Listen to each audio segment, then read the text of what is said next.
Boa noite, vou pedir agora a atenção de vocês. Sejam bem-vindos à segunda noite da Semana Acadêmica de Relações Públicas do FIANFAAN Centro Universitário. Nós já tivemos aí 2 dias intensos de debates. Hoje à noite também com mais um grande debate, um grande evento sobre influenciadores digitais. Tenho certeza que vocês vão gostar bastante, né, tanto pelos nossos convidados, quanto também pela participação de vocês. Tenho certeza que vai ser uma noite bastante produtiva, vai gerar bastante conhecimento, bastante troca entre nós, os nossos convidados, né, professores e alunos. Nós já tivemos 3 debates na Semana Acadêmica de Relações Públicas. Todos os temas eles convergem para as práticas do profissional de relações públicas. Nós começamos ontem pela manhã falando sobre Design Thinking, que é uma ferramenta bastante utilizada para ouvir os diferentes públicos. Enfim, é uma ferramenta utilizada para alinhar a cultura organizacional, utilizada muito na gestão das empresas, algo que vem ganhando bastante mercado. À noite, nós, ontem, conversamos bastante sobre gestão de marcas, branding, onde nós também falamos sobre a importância da transparência, da verdade na gestão das marcas, para a sua reputação, para a sua credibilidade. Claro. Que bom, já tem aqui já tem um depoimento aqui do nosso convidado que é bastante bacana, vai poder falar daqui a pouquinho. E hoje nós também, pela manhã, falamos sobre storytelling, também bastante produtivo. Saber contar boas histórias na comunicação é fundamental, e para o profissional de relações públicas, então, é mais importante ainda, no momento em que nós temos aí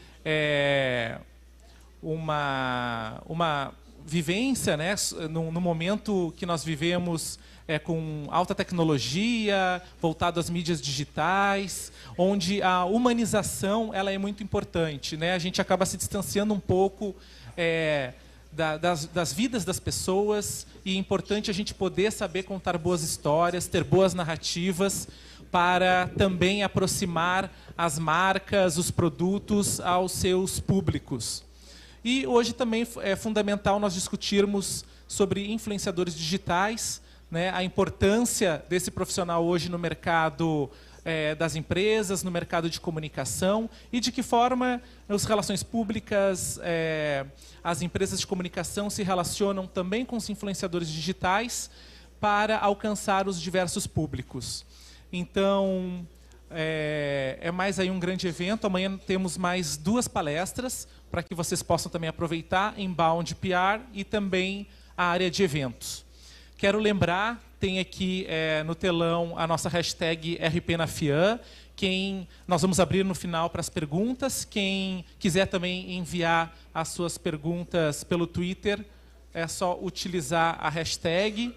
Enfim, são vários canais aí que nós temos para vocês também se comunicarem com os nossos convidados. Também quero agradecer mais uma vez a participação da Web Rádio com a transmissão ao vivo, também da Web TV com a nossa transmissão ao vivo pelo canal do FIANFAAN no YouTube, que são nossos parceiros, assim como toda a organização do Núcleo de Relações Públicas da Agência Integrada de Comunicação, que vem fazendo um belíssimo trabalho na organização, desde o planejamento, na organização e nesse trabalho para que a gente tenha um evento bacana e que vocês possam aproveitar ao máximo. Então, eu vou passar agora já para a professora Cristiane, já para não me alongar. Ela vai apresentar nossos convidados e vai comandar o nosso evento hoje à noite. Tá? Muito obrigado.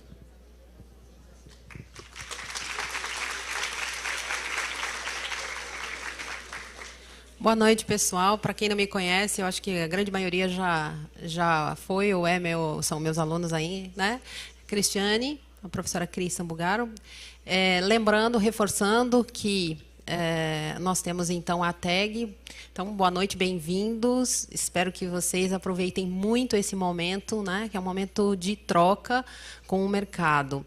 E para vocês também que estão em casa, que a gente está no link ao vivo, boa noite, todos bem-vindos. E lembrando da tag RP na FIAN.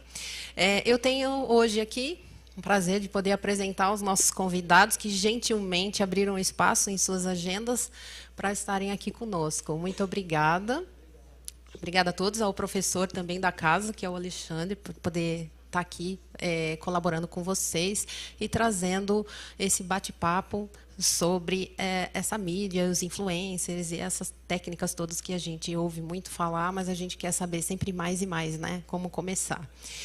Eu vou apresentar o casal que está aqui ao meu lado, que é o Rodrigo Purchio. Italiano, né?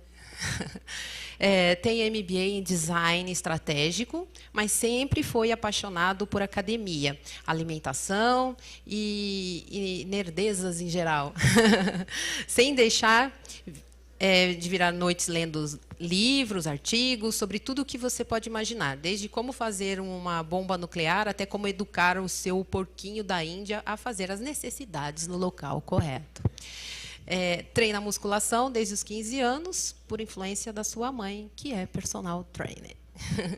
Aqui nós temos a Roberta Pacheco. Obrigada, Roberta. Ela trabalha com as mídias sociais, ama cozinhar, viajar, criar, planejar e sempre gostou também de praticar atividade física e vai à academia todos os dias por influência do Rodrigo. Porque, na verdade, adora dormir. Aqui do nosso outro lado, a gente tem a Fernanda Monroy. A Fernanda, ela é formada em comunicação pela FIAM, em 2010.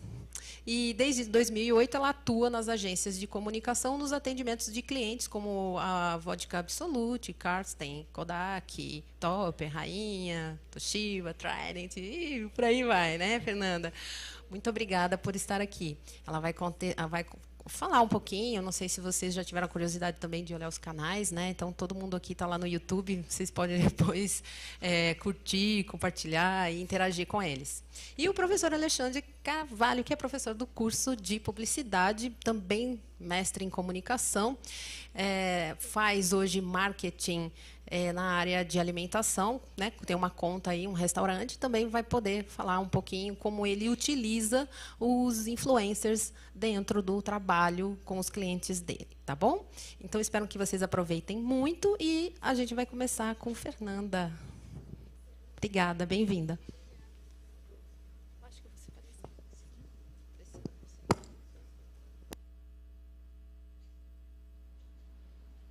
Oi, gente, boa noite. Obrigada pela presença de todo mundo. Bom, eu vou contar um pouquinho sobre a minha trajetória, a minha história. Eu sou ex-aluna da FIAM, me formei em 2010 em jornalismo, e vocês devem estar pensando que você está fazendo na semana de RP, né, querida? Então, mas aí vocês vão entender o que aconteceu aí no meio do caminho. Pode passar, por favor. Então, eu sou a Fernanda, eu tenho 29 anos, me formei em 2010, tenho um tempinho aí aqui na FIAM. Foi nesse campus aqui, então vi muitas palestras aqui, tive a oportunidade que vocês estão tendo hoje, foi muito bacana para mim.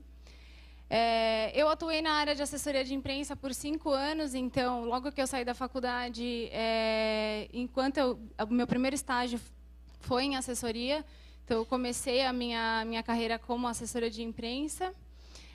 Eu passei por 3 agências de comunicação especializadas em assessoria de imprensa, então eram assessorias focadas nesse conteúdo.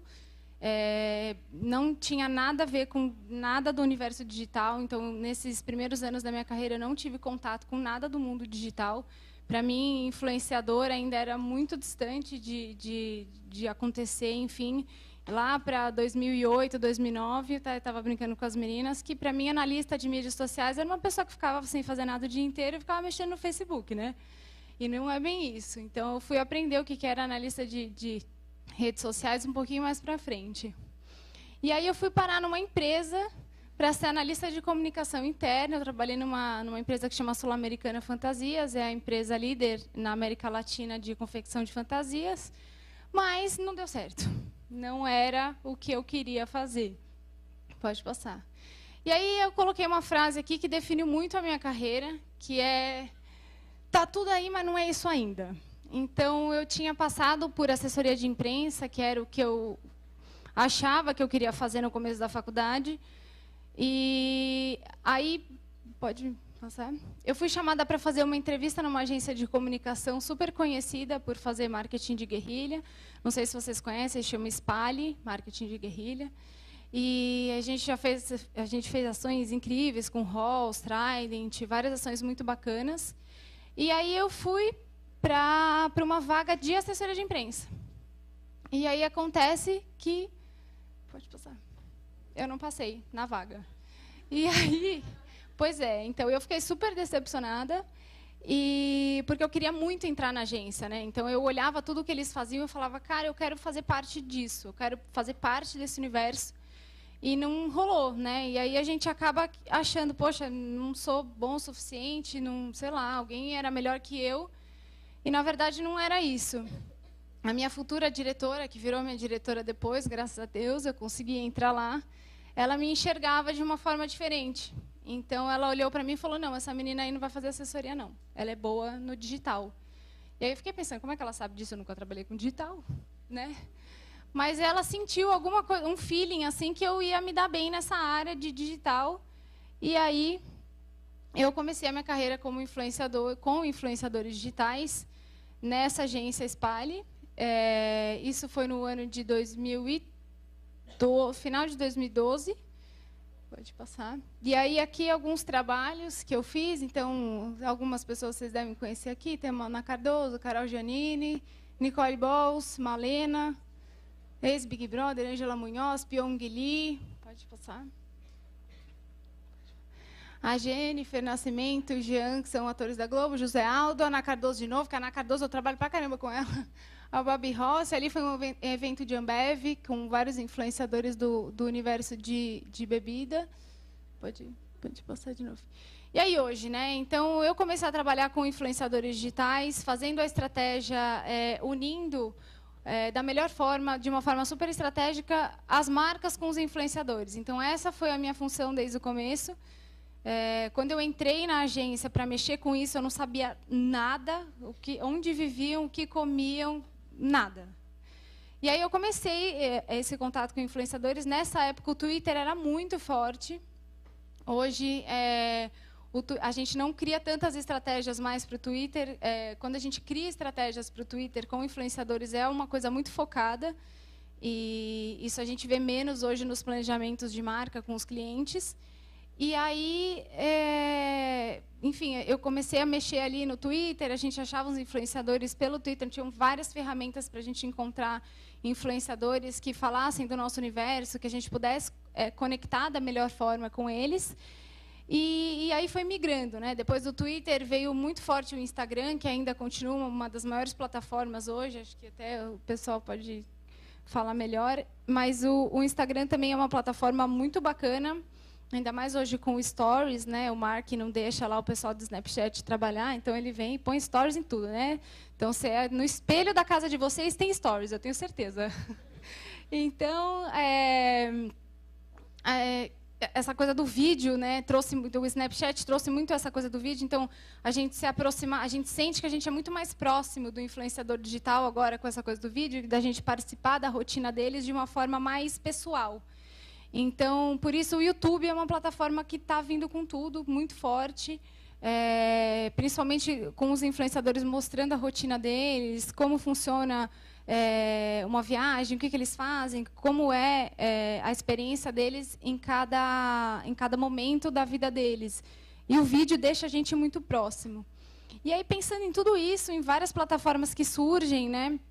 A cada ano é uma plataforma diferente, é uma coisa nova, é uma novidade. E influenciadores é um braço do marketing digital, né? Então, a gente tem aí várias outras frentes que a gente pode trabalhar. Então, pode passar. Volta um pouquinho. Então, só para contar, hoje eu não trabalho, saí da Spali, tem 1 ano e meio que eu sou head de influenciadores na agência Pros. A gente é uma agência de PR. Atendemos clientes bacanas como Danone, Under Armour, Multilaser, vários outros clientes bacanas, não vou lembrar agora. E eu faço exatamente isso de forma... Eu sou da área de planejamento e inovação, e eu faço a conexão dentro dos planejamentos que a gente cria para os clientes, para as marcas. a conexão dos influenciadores com as marcas, ou o planejamento, a ação, enfim, da melhor forma, seja contratando um influenciador, seja convidando para uma experiência. A gente tem vários formatos de se trabalhar com influenciador. E eu faço essa parte na agência. Pode passar? Pode passar também. E agora eu estou, vendo tudo isso, assim, que isso é um pedacinho do marketing digital. Eu comecei a sentir uma necessidade de entender uma forma macro mais como é que o marketing digital de fato funciona em outras áreas, assim. Os influenciadores digitais, eles não se limitam ali só no mundo das redes sociais. A gente pode trabalhar com eles de outras formas também. Como, né? Então, isso que eu me perguntei há um tempo atrás e comecei a fazer algumas especializações. Terminei um curso na semana passada de estratégias em mídias sociais. E isso é muito importante a gente saber quando a gente trabalha com influenciador, como que a gente trabalha não só nos canais deles, mas nos canais da nossa marca também, como é que a gente traz esse influenciador para o nosso universo da melhor forma possível. Então, eu comecei a fazer uma especialização, terminei um curso, comecei outro essa semana, para amarrar mais ainda essas estratégias. Pode passar. É isso. E aí, daqui a pouco, vocês vão poder fazer perguntas, enfim, tirar as dúvidas de vocês. Mas essa é a minha apresentação. Quem quiser me segue nas redes sociais, pode me mandar e-mail, fiquem à vontade, viu?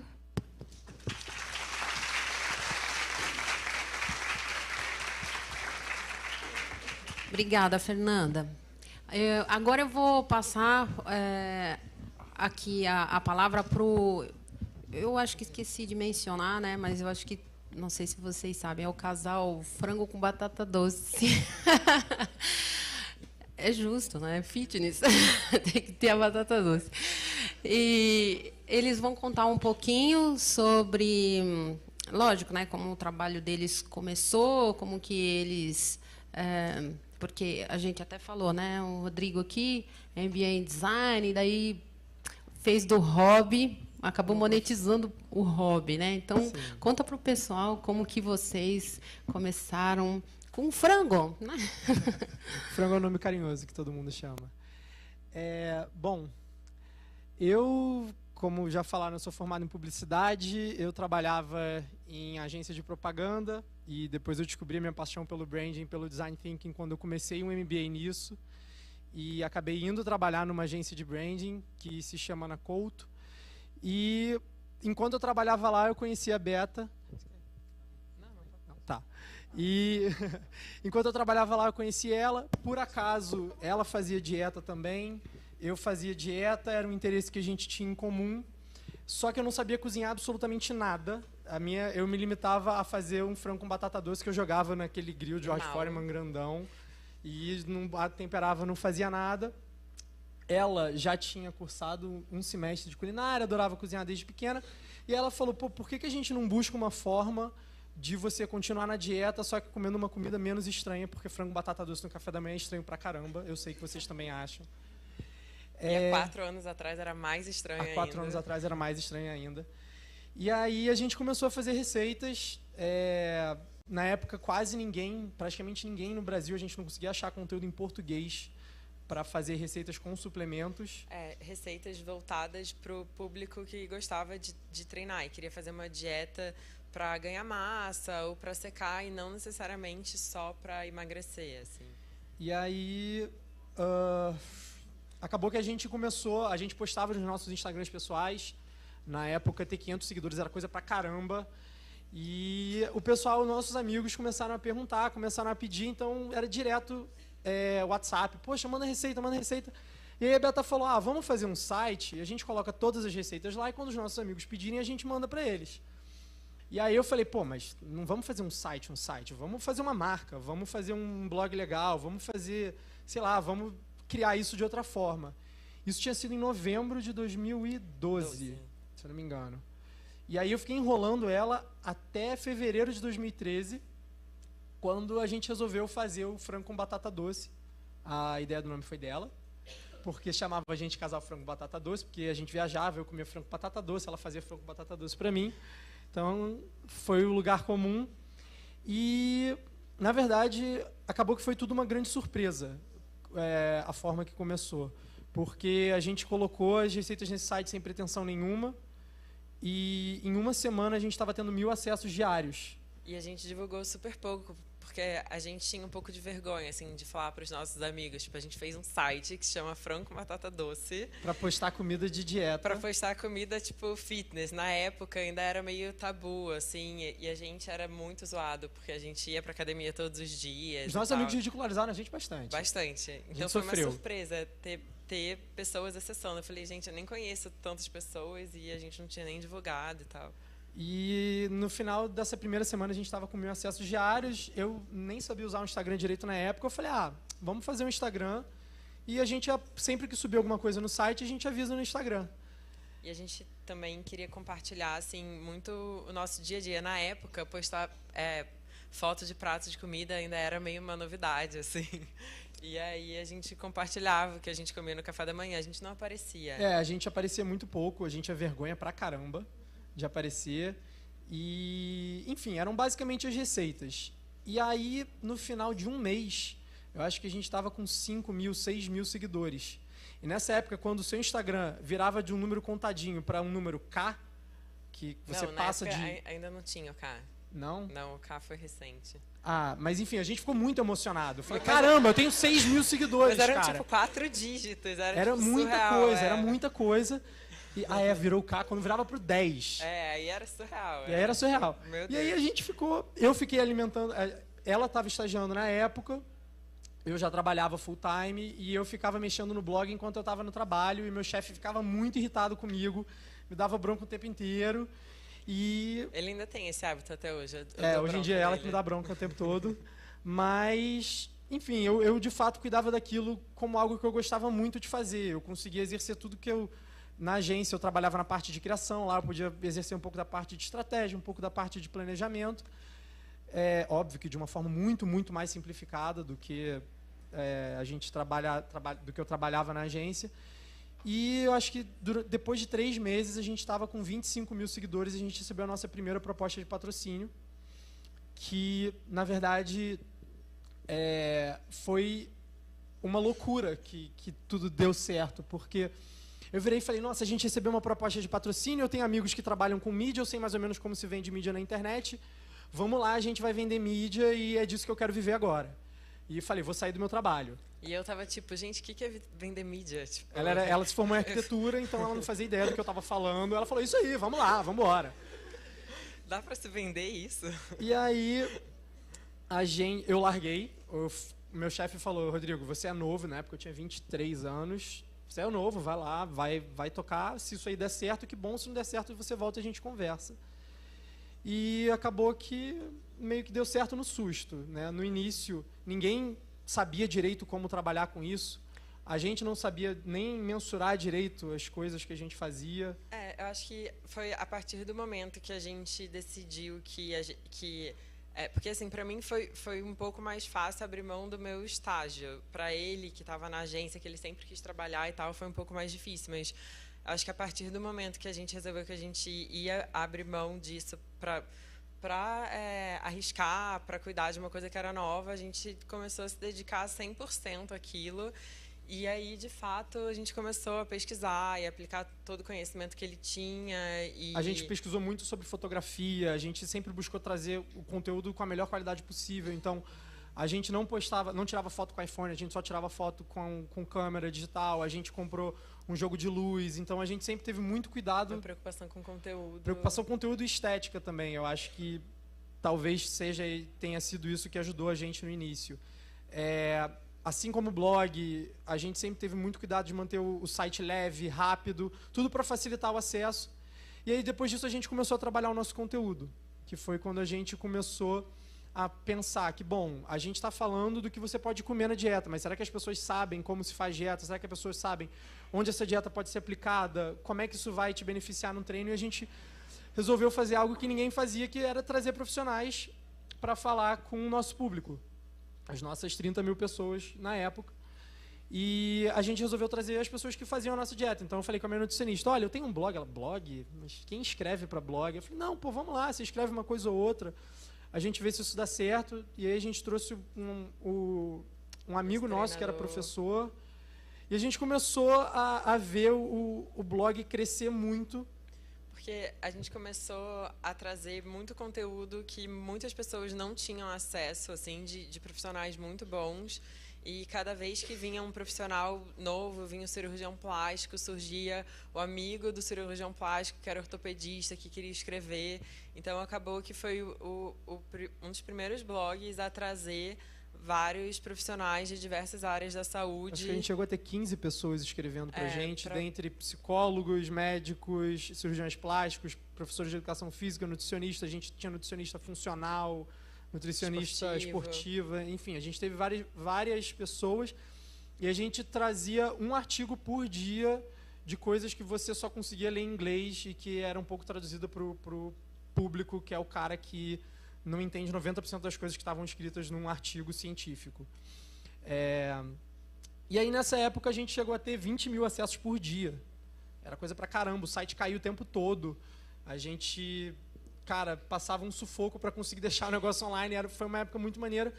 Só que mudou muito, né? Hoje em dia o Instagram é como se fosse um mini blog de cada um, assim. Então, acho que hoje em dia as pessoas...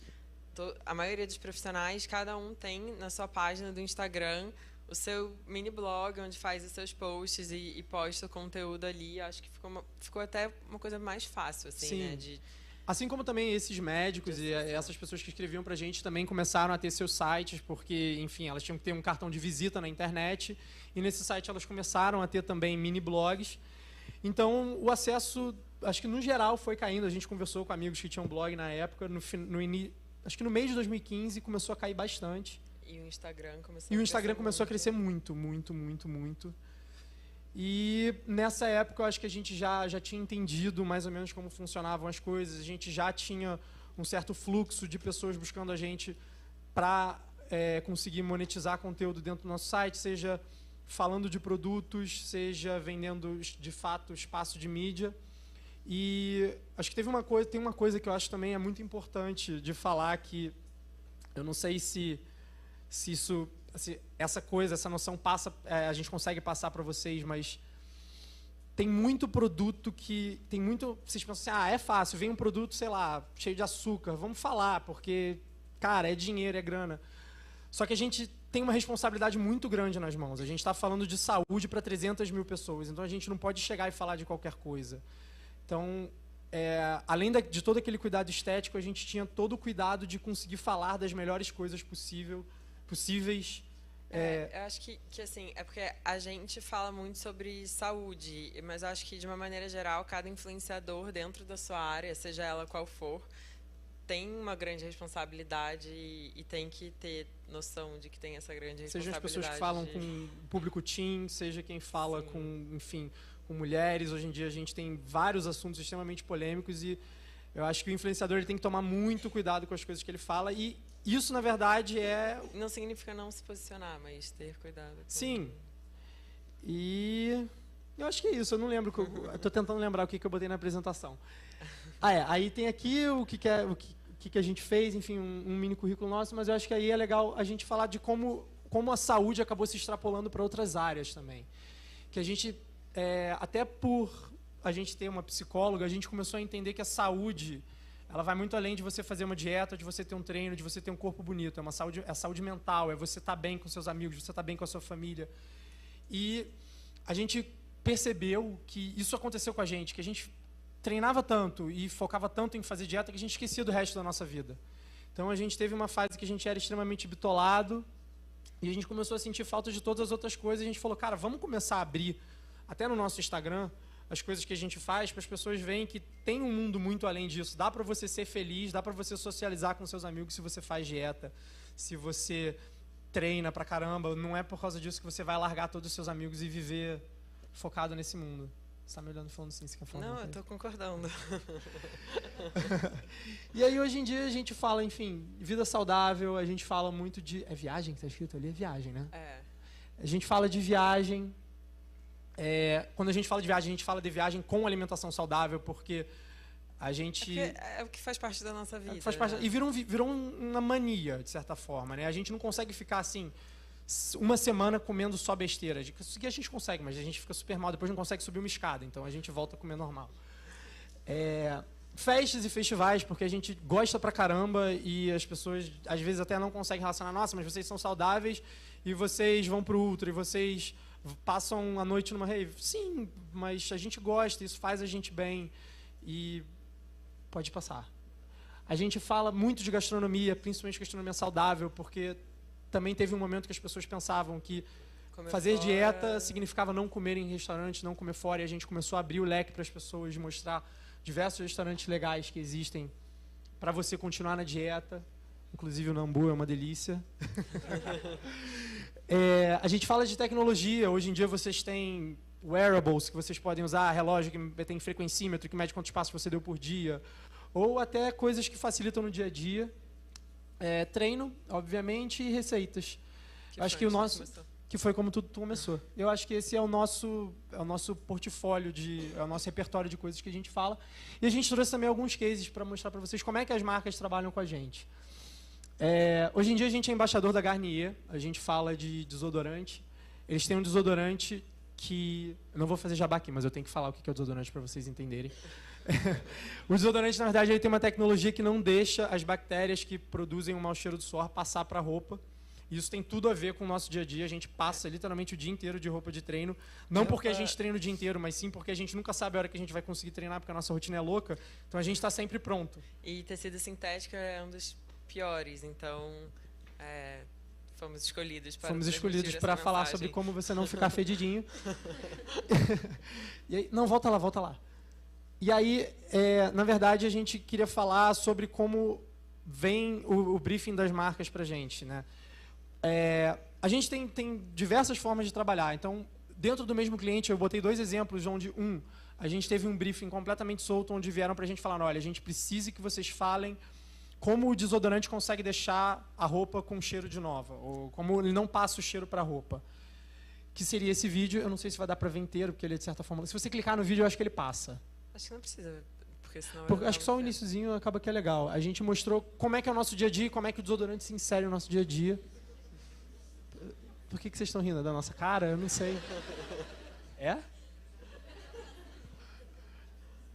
Enfim, esse é o vídeo, vocês conseguiram ver, foi ótimo. Não, brincadeira, depois eu vou botar o nosso YouTube para vocês darem uma olhada. Resumidamente, a gente mostra a nossa rotina e como isso, de fato, se insere na nossa rotina. E como o desodorante está inserido na nossa rotina. E como todo mundo já deu uma checadinha para ver se venceu, porque é verdade, todo mundo já aquela em algum discreta, momento... Você faz assim. Em algum momento. No caso do Rodrigo, não tão discreta. Não tão discreta. Bom, então, se vocês puderem ter a oportunidade de ver o vídeo depois, vocês vão entender como é que é um briefing onde ficou assim, falem do desodorante, a gente teve uma ideia em cima disso, mas se você passar para o próximo slide, tem um briefing que é um pouco mais fechado, que era, olha, a gente precisa que vocês estejam numa situação fazendo um exercício físico e usando o desodorante. Difícil. Que é difícil, né? Você vai estar na academia, quando você levanta o peso, passa o desodorante, não tem muito o que fazer. Então, acho que se clicar no vídeo, esse vai, porque esse está na apresentação. Foi? Não foi. Mas... Ele está na página. É isso, pasta. só que a gente se mexe. É isso, só que mexe. É um bumerangue. E, enfim, são formas diferentes de trabalhar o mesmo produto e o mesmo conceito que a marca vem pra gente. Às vezes a marca vem muito amarrada e é muito difícil de conseguir fazer algo legal. E eu acho que o nosso papel para a marca, acho que até a Fê pode falar, é conseguir like. Like é como você mensura se o negócio deu certo ou não. Óbvio que você tem diversas outras métricas, mas uma delas, e muito importante, é essa.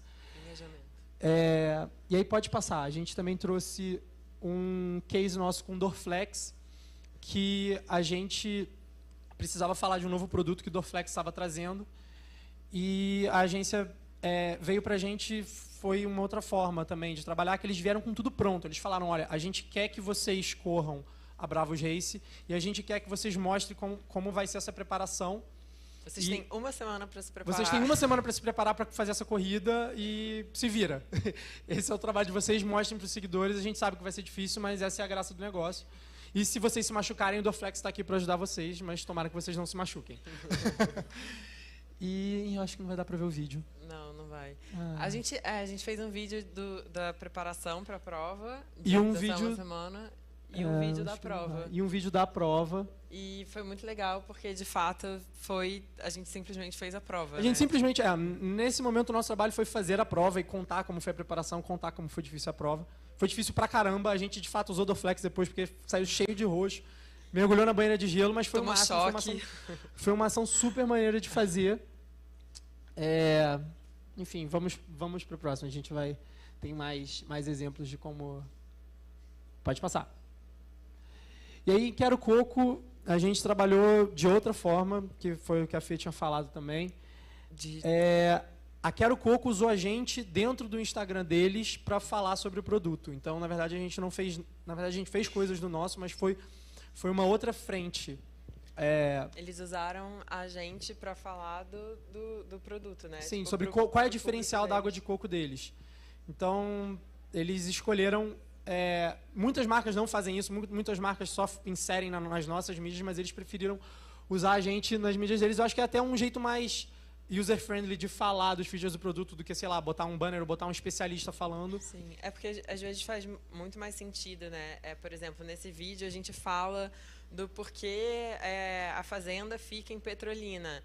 Às vezes é algo que a gente sabe que para os nossos seguidores não será algo tão interessante, sabe? Esse tipo de informação, tipo, qual a temperatura para colher o coco e tal, essas informações mais técnicas, mas às vezes para o público que já acompanha a marca e que já tem a simpatia com a marca, que já gosta de Quero Coco, para esse público é super interessante saber. Então, foi legal que eles usaram a gente e outros influenciadores para falar sobre essas coisas mais específicas. E aí, se passar, vai ter como foi que a gente abordou o assunto nas nossas mídias, que tinha que ser... Sei lá, eu não ia explicar para os nossos seguidores que a água de coco é colhida a 29,8 graus e que ela precisa de 59 milímetros de água por dia. A gente fala do produto de uma forma diferente, a gente tenta dar a nossa cara e a gente teve essa liberdade da marca para fazer o que a gente quisesse dentro das nossas mídias. E aí tem mais um case que esse foi bem legal também, onde a gente, na verdade, o Walmart sentou com a gente e falou, olha, a gente está colocando blogueiros em diversas categorias e a gente queria colocar vocês para falar de esporte e lazer. O que a gente pode fazer? E aí a gente senta junto com a marca. Enfim, a gente teve N reuniões para conseguir chegar no conceito da campanha, para fazer um storytelling legal.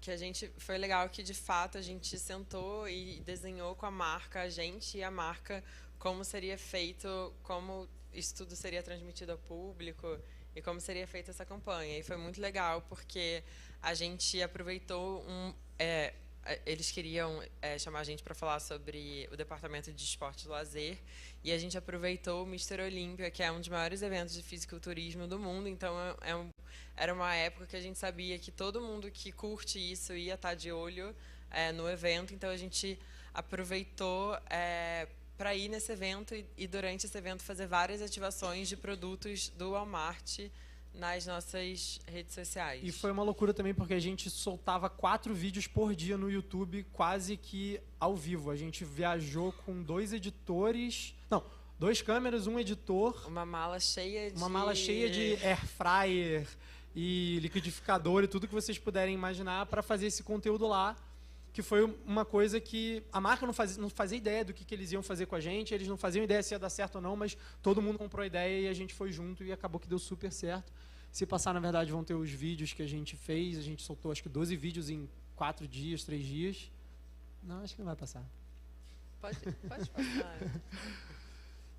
Pode passar de novo. E aí, enfim, tem outro. A gente também falou de receitas. A gente abordou um pouco de todos os temas que a gente... Todos os territórios que a gente abrange. A gente fez para eles esse conteúdo. E é isso. Esse é o nosso Instagram. Sigam a gente. Se vocês não seguem, por favor. Nosso canal no YouTube, para vocês verem todos esses vídeos que eu falei para vocês. Nosso Facebook tem diversas mini receitas super legais que a Beta faz e fica super gostoso, vale muito a pena fazer. Eu espero que eu tenha conseguido explicar para vocês como é que as marcas trabalham com a gente, como a gente começou. E eu acho que, principalmente, o legal é que não existe receita de bolo. Eu acho que cada influenciador trabalha de uma forma. Às vezes é legal a marca amarrar. Às vezes é legal a marca deixar a gente trabalhar mais solto. Depende muito da estratégia também. E do produto. E, enfim, espero que vocês tenham gostado.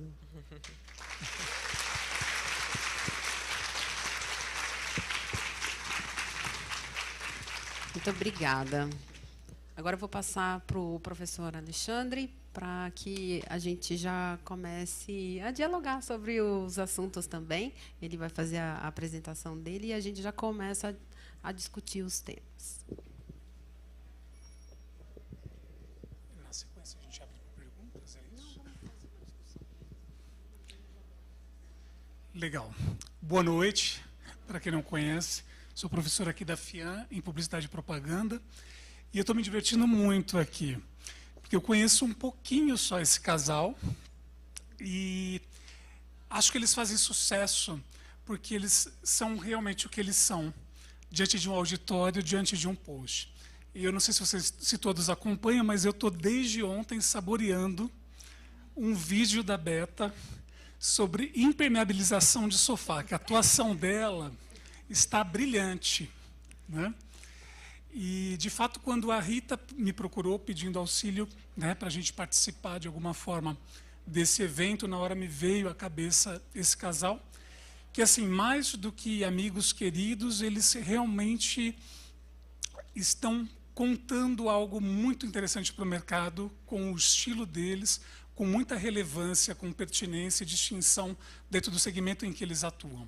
Hoje eu cuido de marketing gastronômico para um restaurante e ajudo um dos chefs aqui de São Paulo, que é pioneiro em gastronomia funcional orgânica, a cuidar da imagem dele, né?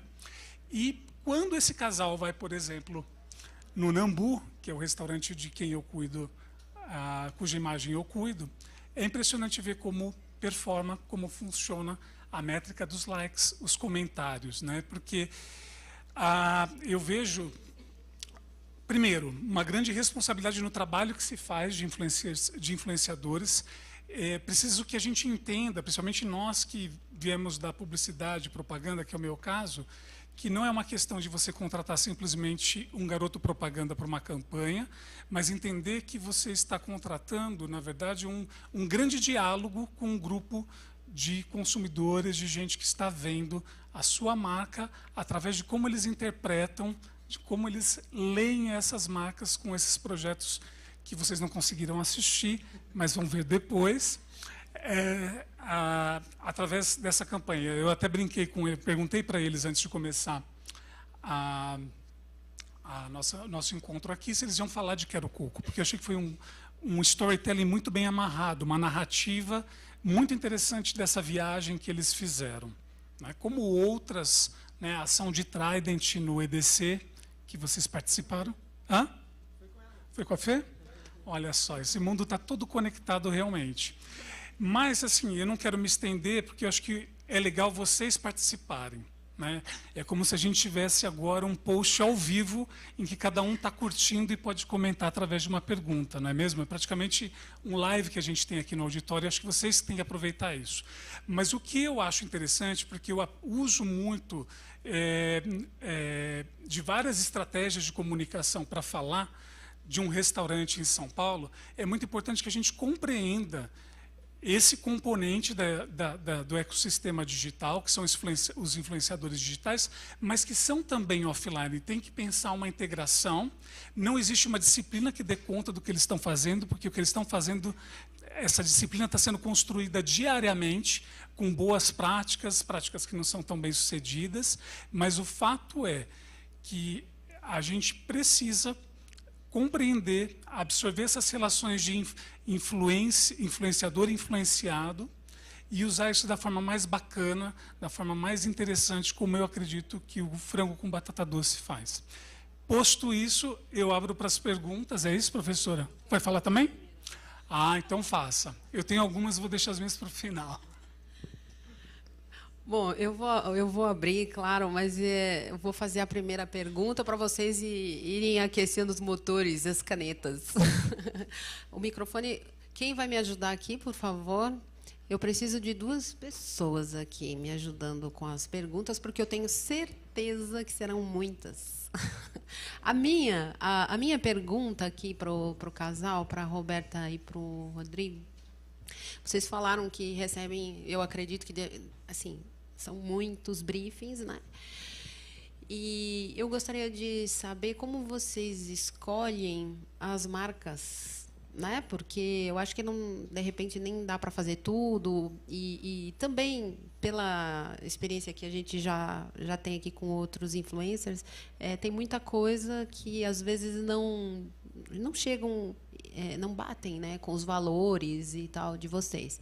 E aí, como é que é? Vocês falaram que, por exemplo, esse último case aí da água, vocês tiveram liberdade para abordar, porque vocês, na verdade, conversam dentro da linguagem do público de vocês, né?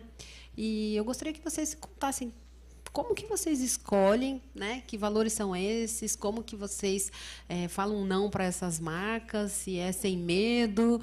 E como que vocês se preparam assim para falar a respeito do produto quando é assim aberto?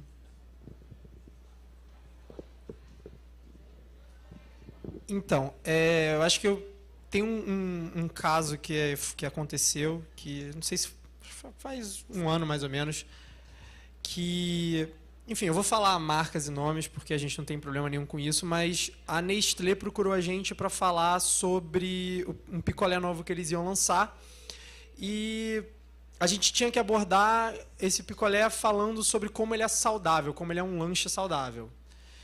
E quando o briefing veio pela primeira vez, era, olha, a gente está lançando um picolé novo, a gente queria que vocês falassem dele. E aí eu respondi um e-mail falando, olha, como é que é feito esse picolé? Você consegue me passar a tabela nutricional dele e os ingredientes? Aí a agência respondeu pra gente, olha, vocês precisam falar que o picolé é um lanche saudável, os ingredientes são esses. E o primeiro ingrediente do picolé era xarope de glicose, o açúcar. E aí eu respondi, eu falei, olha, eu posso falar, mas eu nunca vou falar que ele é um lanche saudável, porque ele não é um lanche saudável. Se para vocês interessa, porque se interessar, beleza, a gente pode seguir adiante. Se não interessar, eu não tenho como participar da campanha.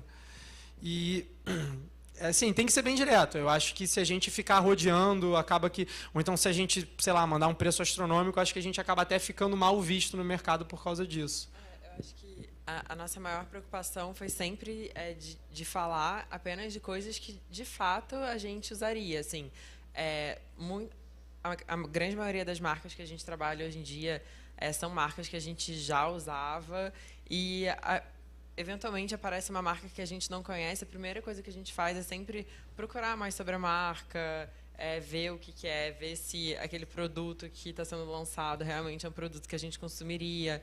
E eu acho que isso é muito importante porque a gente fala diretamente com o nosso público e a gente tem uma base assim de confiança muito grande que a gente criou, assim. Então, eu acho que isso é o mais importante de tudo. Então, quando você tem um público, o seu público confia em você e a partir do momento que você começa a falar sobre coisas que você não falaria, ou então, pra gente, falar sobre, vender um produto como saudável e o produto não é saudável e as pessoas começam a perceber isso, acho que fica muito ruim tanto pra gente quanto pra marca. Então, pra gente é super tranquilo declinar nesse caso, porque eu acho que assim a marca também espera da gente essa transparência, sabe? De que, eu acho que esse produto não tem fit comigo, com o meu público e tal, e vão ter diversos outros influenciadores que vão trabalhar esse produto muito melhor do que a gente. Então, acho que essa sinceridade, assim, essa transparência é muito importante. Legal, obrigada. Porque é bem difícil, né, falar de um produto que a gente não acredita, né, no qual, tipo, se você nunca vai provar aquele picolé, você vai falar para os outros que aquilo é uma coisa super legal, né? Então não faz parte da rotina do seu público. Legal. Obrigada. Vamos lá, gente. Temos já aqui, lá no fundo, por favor. Tem o Twitter aqui. Oi, meu nome é Guilherme e eu queria saber de vocês se vocês já se viram em uma posição muito complicada por fazer, enfim, uma propaganda ou algo assim e precisaram de um RP ou como vocês se viraram e às vezes tiveram uma repercussão talvez negativa, alguma história desse tipo. Eu estou pensando para responder, calma.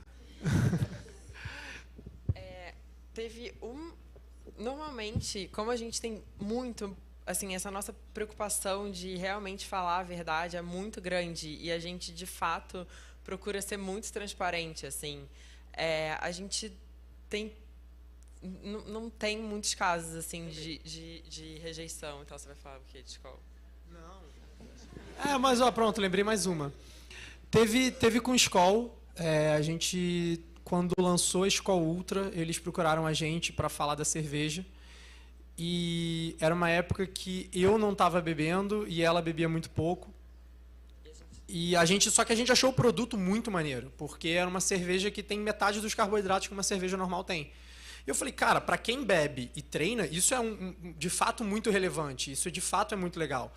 E aí a gente postou falando do produto,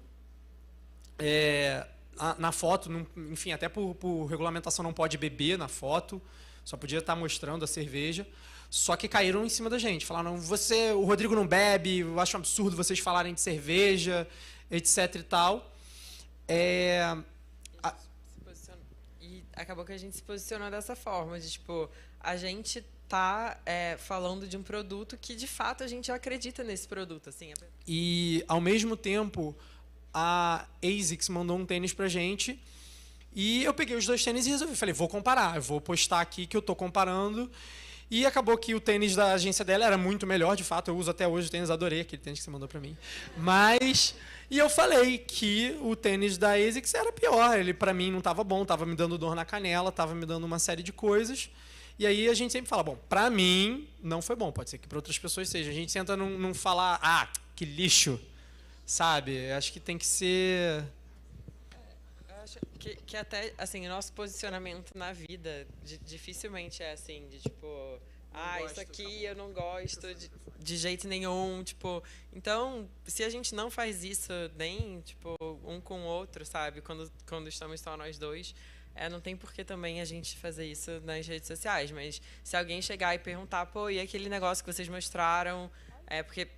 Foi o que ele falou, às vezes chega coisa e a gente fala, a gente recebeu isso, isso e isso, obrigado e tal. Aquilo que vocês mostraram é bom, se a gente não gostou, com certeza a gente vai falar que não gostou. Meu Deus. Não, lembrei, restaurante. Restaurante a gente fala. A gente uma vez foi chamado para um restaurante e o serviço estava horrível, a comida estava horrível, estava tudo muito, muito, muito desesperador de ruim. E aí, eu peguei e falei para a assessoria, eu falei, olha, a assessoria que tinha chamado a gente, eu falei, não vou postar, foi muito ruim, mas eu fiz snaps de que eu estava lá, então eu vou falar no snap que a minha experiência não foi legal. Eu vou tentar falar da forma mais suave possível, mas eu preciso comunicar isso, porque senão eu não vou estar sendo honesto com os meus seguidores. E a assessoria recebeu super bem, isso foi uma coisa que foi muito legal até, a gente estava iniciando uma relação com eles, e o restaurante era novo lá dentro e, se eu não me engano, eles abandonaram o restaurante porque o caso foi recorrente. Então, se todos os influenciadores não tivessem avisado, tivessem falado que foi ótimo, eles nunca saberiam e estariam vendendo um restaurante que não é bom. Então, é muito importante falar. Principalmente no caso de restaurante, que às vezes a gente vê uma foto maravilhosa, fala, nossa, eu preciso ir aí. Você chega e é horrível, você fica muito decepcionado. É verdade, isso é mesmo. Foto é tudo. Muito legal. Mais alguma agora para a plateia? Aqui, Lucas. Oi. Olha, ficou alto agora. Eu sou o Lucas, eu sou estudante do 4º semestre e a minha pergunta é para a Fernanda. Eu queria entender como é que você enxerga a posição da Nestlé e da Skol, por exemplo, que procurou o casal, né? Que é um casal fit e tudo mais, ele não bebe, ela bebe, mas, enfim, tipo, sabendo que talvez esse não fosse um produto que faz sentido para eles e que eles poderiam falar só pela grana, como você enxerga essa posição? Porque, querendo ou não, você estaria sendo desonesto com o seu consumidor final. Para você, como que você enxerga essa prática, sabe? Então, na verdade, é complicado mesmo, porque a marca, quando a gente cria uma estratégia para divulgar alguma coisa com os influenciadores, a gente tem que ter muito cuidado. Então, alguns clientes chegam para a gente vendo muito número, né? Então, o influenciador é grande, não importa do que ele fala, eu quero estar lá. E não é assim que funciona. Então, assim, o Rô e a Beta, eles têm esse cuidado de falar do que está no dia a dia deles. E é o que realmente funciona nas redes sociais. Não adianta a gente colocar ali, sei lá, fazer uma propaganda do Mac no dia a dia deles. Não vai funcionar. Porque a audiência sabe que aquilo ali não é real. Então, quando a gente cria uma estratégia com os influenciadores, é importante a gente sempre pensar, não em número, mas se o influenciador, de fato, faz sentido com aquilo que a gente quer passar para a audiência deles. Então, igual a gente sempre faz o relacionamento deles com a Under Armour, porque é uma marca de running, performance, enfim, que tem tudo a ver com o universo deles. Então, a marca faz todo sentido estar no conteúdo deles. Então, pensando num conteúdo real, a gente tem muitos influenciadores hoje que pensam mais na grana do que, de fato, se o conteúdo faz sentido ou não. Então, a gente vê muitos influenciadores fazendo conteúdo de marca que a gente fala, peraí, mas você não usa isso, entendeu? Então, precisa ser real. E a gente tem, hoje, diversas ferramentas que puxam influenciadores automaticamente para a gente, mas a gente não consegue ter esse feeling, né? A gente não consegue saber se, poxa, é legal o meu trabalho que ele me proporciona um histórico com os influenciadores. Então, tem vários influenciadores que eu já tive experiências muito boas e muito ruins também. Então, sempre ser real. Eu acho que a estratégia da marca sempre tem que prezar por isso. Você tem que mergulhar no universo do influenciador mesmo, entender se, de fato, aquilo que você quer colocar no canal dele faz sentido para você e para ele. Porque, se não fizer, os dois vão perder. É isso.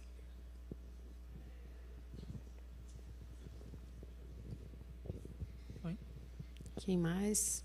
Plateia. Tá aberta. Ela pediu para levantar. Levanta. Boa noite, meu nome é Roberto.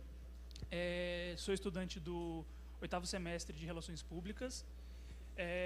Acho que o teu microfone acho que não está legal. Dá uma olhada aí. Será? Põe mais próximo aí. Tá bom? Aí. Legal. Trabalho já há 3 anos com marketing digital. Hoje eu sou executivo de vendas em uma agência de marketing digital. A gente trabalha com mercado de afiliados. A minha pergunta é, vocês já esbarraram em algum cliente ou até em alguma proposta com questão de valores? Tipo, isso não está abaixo, isso está muito abaixo do que a gente costuma trabalhar. Porque, no meu caso, a gente sempre trabalha com questão a CPA e não um valor fixo. Vocês já encontraram alguma vez isso no mercado? Ou então algum cliente chegou e fez uma proposta muito absurda para vocês? Eles querem uns absurdos. Por que você está passando a bola para mim? Quando é complicado, vem para mim.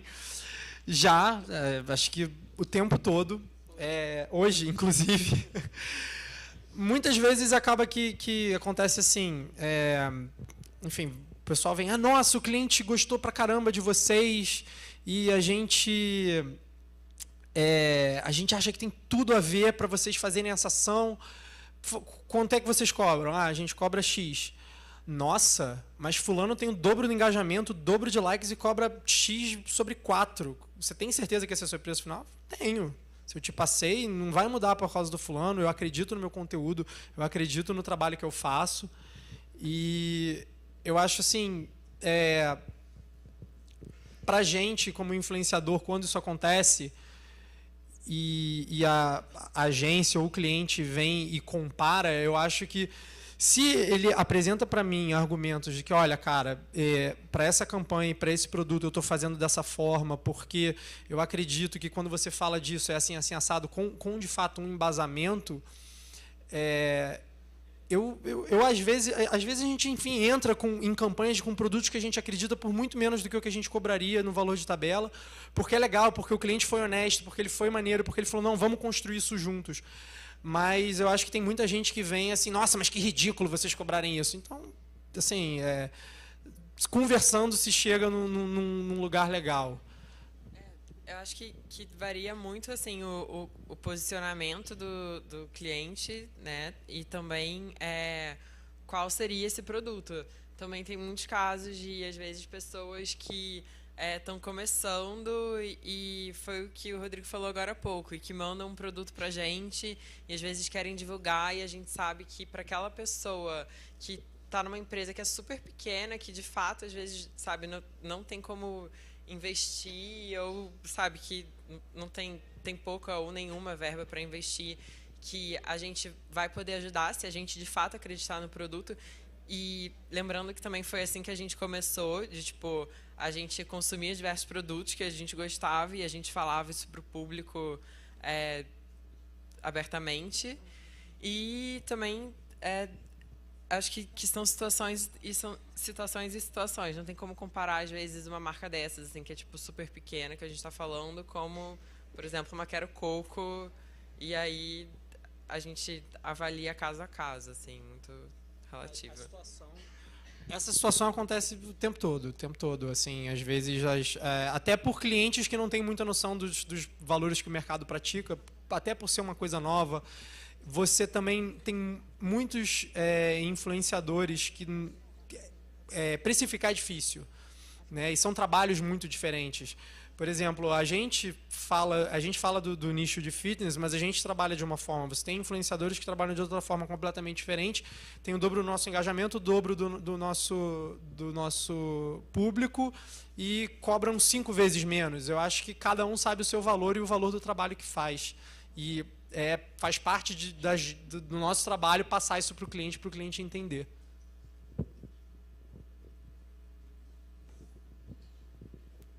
Vou fazer uma pergunta aqui que veio pela tag também. É da Ana Paula. É para a Fernanda. Você pensa que o mercado de influenciadores é algo que vai durar? Vale a pena entrar para esse mercado de trabalho hoje?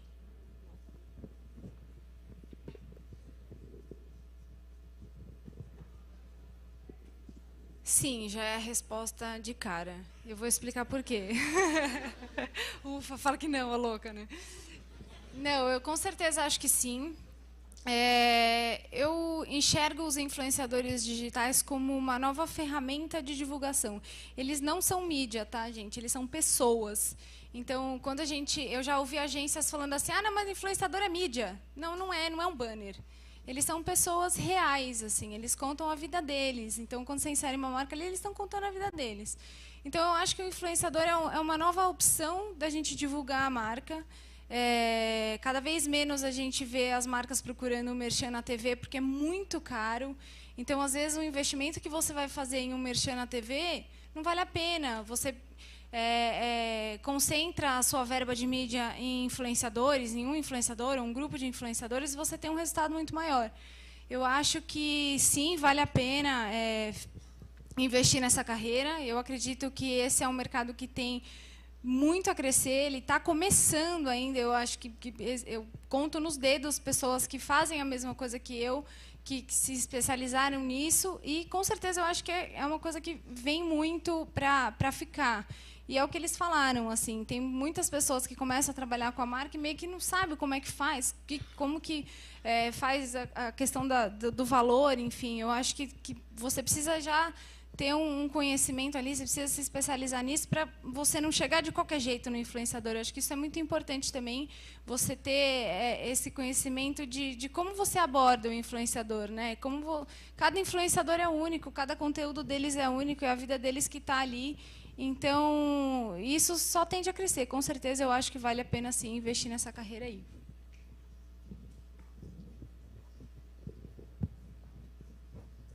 E a outra pergunta complementa essa, que é para você também. São, na verdade, mais duas que já engatam nisso e eu já passo. É da mesma pessoa, é do Rodrigo Tavares. O Rodrigo quer saber, primeiro, como você aborda os influenciadores, qual é o seu papel dentro desse contato, do seu trabalho, por exemplo, de fazer esse meio de campo, que ficou na curiosidade aí do povo, e qual a dica ou o diferencial que você poderia dar para eles, todos que são alunos aí de relações públicas, para, depois que se formarem, entrar dentro desse mercado. Eu acho que, assim, cada influenciador a gente aborda de uma forma diferente. Não tem receita, não tem um script ali que você segue para chegar em um influenciador. É o que eu falei. Então, algumas pessoas novas entram na agência, alguns clientes vão visitar e estão me vendo lá o dia inteiro no YouTube, né? Que essa menina não está fazendo nada, né? Está o dia inteiro no YouTube assistindo vídeo. Mas é exatamente isso, porque eu quero conhecer o influenciador, eu preciso saber o que ele fala, o jeito que ele fala, com o que ele se empolga. Então, assim, eu acho que vídeo também proporciona muito isso para a gente, essa verdade assim, do influenciador. Então, não tem uma receita de como você chegar. Eu acho que você tem que ser sempre o mais transparente possível, né? Então, já surgiram perguntas aqui de valor do influenciador, e às vezes o cliente chega para a gente com um briefing e fala assim, a gente tem tanto para trabalhar nessa campanha.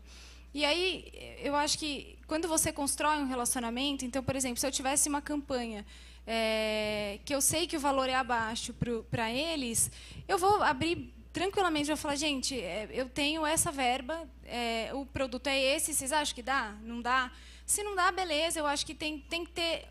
Eu acho que influenciador é uma construção de relacionamento constante. Tem marcas que trabalham uma vez com um influenciador, deixa o influenciador para lá, pega outro, deixa para lá. Então, eu acho que essa questão de construir o relacionamento é muito valioso. Assim. Eu tento sempre, os influenciadores que eu tenho boa experiência de trabalho, sempre levar comigo. Assim. Então, já outros influenciadores que eu trabalhei na agência anterior vieram comigo para essa, e assim a gente vai construindo esse relacionamento verdadeiro. Um conselho para quem quer entrar nesse mercado, mergulhem muito em influenciadores, vejam influenciadores de outros temas que não façam parte do universo de vocês. Então, se vocês assistem tutorial de maquiagem, vai buscar um influenciador de tecnologia, dá uma olhada no que ele fala, de repente pode ser uma coisa bacana para vocês verem também. É legal sempre conhecer influenciadores de diversos universos, mas o conselho principal assim que eu deixo para vocês sejam verdadeiros, sempre. Sempre tentem, não tenta vender pão por ouro, assim, sempre sejam verdadeiros. Olha, eu tenho isso, a estratégia é essa, vamos fazer junto. Enfim, eu acho que a verdade é o que mais a gente pode trabalhar com os influenciadores e trazer o resultado positivo para o nosso planejamento, para a nossa marca, enfim, é isso. Eu gostaria de complementar a fala da Fernanda fazendo um link com a Beta. A Beta falou de confiança e você falou da questão de ser verdadeiro. E recentemente saiu recentemente eu digo uns 60 dias, um estudo sobre tendências em mídia digital para o ano, e foi falado muito no que diz respeito a influenciadores digitais, que a gente vive e deve correr atrás de uma economia de confiança, de você construir uma reputação em torno desse assunto. E foi muito curiosa uma observação que eu vi, principalmente num contexto de Brasil, um país de dimensões continentais, que tem hoje influenciadores digitais assim na casa das centenas, dos milhões, né? E daí a gente começa a comparar o conceito de alguns influenciadores digitais com o conceito da mídia de massa, porque deixa de ter aquela conversa local, pessoal, para virar um meio muito massivo e que muitas vezes descaracteriza o influenciador digital e ele pode até se perder. Eu me lembro, sábado passado eu estive com uma outra influenciadora, Marina Iris, que tem 110 mil seguidores no Instagram, e ela estava contando, por exemplo, ela que vem também de uma história ligada ao fitness, virou mãe, começou a falar mais de bebê, do filho, porque foi uma gestação complicada, que ela não engravidava, e mudou um pouco a curadoria de conteúdo dela. E as pessoas começaram a sentir falta do que ela fazia antes. E ela está num momento divisor de águas, porque ela está recebendo agora roupinha de bebê. E qual o caminho que ela vai seguir, o que ela vai fazer com o legado dela. E ela até disse, eu não sei nem se eu vou continuar a minha carreira, até estranhei isso. Então, assim, a gente precisa entender muito essa conversa de verdade baseada na confiança, como a Beta falou. E dentro desse estudo, depois posso compartilhar, teve um executivo da Adidas, não aqui no Brasil, que ele falou, olha, nós temos algumas estratégias no futebol em que a gente prefere ter 500 influenciadores com 2.000 pessoas do que ter um influenciador de 1 milhão de pessoas, porque eu vou ter uma conversa mais autêntica, né? Então, isso ficou muito gravado. Acho que uma coisa não exclui a outra, mas a gente precisa entender que a gente está tratando de uma coisa muito verdadeira, muito valiosa, que é a confiança. Muito legal essa observação, né? Então, às vezes, a gente tem que parar e pensar para analisar, né? Quem vai ser esse parceiro? Não é porque ele não tem tantos, né, seguidores, é isso, né? Fica num outro tipo de análise, né? Esse profissional, não é isso, Alexandre? Exatamente. E assim, Por exemplo, no caso do frango com batata doce, a gente viu uma adequação total de linguagem, né, de produto. De novo, vou contratar a impermeabilização de sofá depois do seu vídeo, que teve mais de 24 mil views. E é fantástico. Né? Então, assim, a questão da adequação, entender qual é o momento de cada marca e o momento de cada influenciador com a conversa dessa marca. Ótimo. Mais alguma pergunta aqui, plateia? Aqui. Boa noite. Eu gostaria de fazer uma pergunta para o casal. No começo do blog, vocês tiveram muitas críticas de familiares, conhecidos ou do próprio público? E se tiveram, como vocês lidaram? E se em algum momento vocês pensaram em desistir desse seu estilo de vida do casal? A gente nunca teve muita crítica do público, assim, graças a Deus. A gente sempre teve uma aceitação muito grande. Mas no início a gente tinha muita vergonha eu era muito tímida, tipo, eu era bizarramente tímida. O Rodrigo nem tanto, mas assim, a gente sofria um preconceito dos nossos amigos e dos nossos familiares, assim. A mãe dele sempre treinou e tal, sempre fez dieta, então pra ela... O pai dela não conseguia falar frango com batata doce, ele só falava frango com banana. Ele só falava frango com banana. banana. Só zoava a gente por causa disso, então. Só zoava, assim. Então a gente sofria um preconceito que a gente sempre levou muito na esportiva, mas que pra gente era difícil compartilhar com as pessoas que a gente mais gostava esse nosso estilo de vida, assim. Mas eu acho que o fato também de sermos dois e de estarmos sempre juntos, de poder compartilhar um com o outro, ajudou muito a gente a sempre, sabe, pensar para frente. E acabou que anos depois, tipo um ano e pouco depois, todos os nossos amigos que criticavam começaram a fazer dieta e pedir dica. E meu pai, hoje em dia, só come tudo integral e está fazendo a paleo e lê 1000 livros. Então, assim, acabou que foi difícil, mas eu acho que o fato de sermos dois ajudou muito a nem olhar para trás e, enfim, superar tudo. Sobre pensar em desistir, até por causa disso tudo, a gente sofre, assim, agora eu vou abrir meu coração com vocês. A gente sofre uma coisa que é muito complicada, porque a gente tem uma cobrança dos seguidores para sempre estar com o corpo perfeito, ao mesmo tempo que a gente tem a cobrança de fazer um conteúdo legal sobre comida. Então é muito difícil, porque se deixar, a gente fica fora da dieta o tempo inteiro, porque são oportunidades de ir em restaurantes, são produtos que a gente recebe em casa, chega bolinho, chega pasta de amendoim, é o Alê trazendo coxinha pra gente. É muito difícil. E assim, eu amo comer, a Roberta ama comer. Então teve um momento que eu virei para ela e falei, cara, eu não sei mais o que eu vou fazer, porque a gente tem que produzir conteúdo sobre comida, mas a gente tem que ficar magro e a gente... hoje em dia a gente não tem editor do YouTube, a gente não tem nada, então é a gente que cuida de tudo. Então, a gente tem que subir 2 vídeos por semana no YouTube, mas tem que dar tempo de treinar. E a gente estava arrancando o cabelo. Então, nesse momento foi quando a gente começou a reavaliar o que era importante para a gente.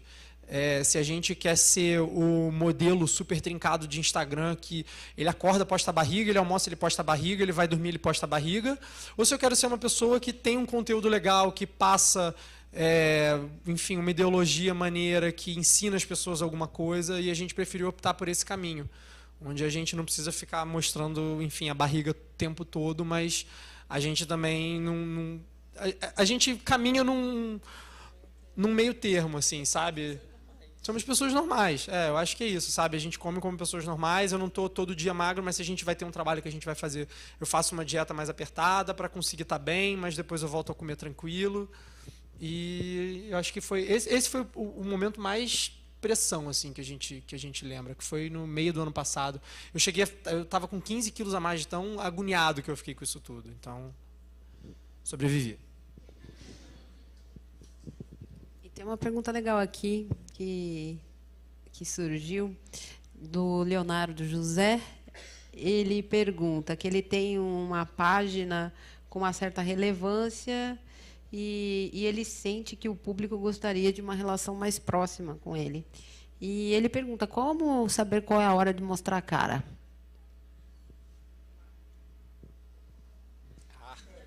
Passou para mim de novo, olha que safado. Eu acho que... não sei, eu estou tentando pensar como a gente fez. Eu acho que a gente foi... viu?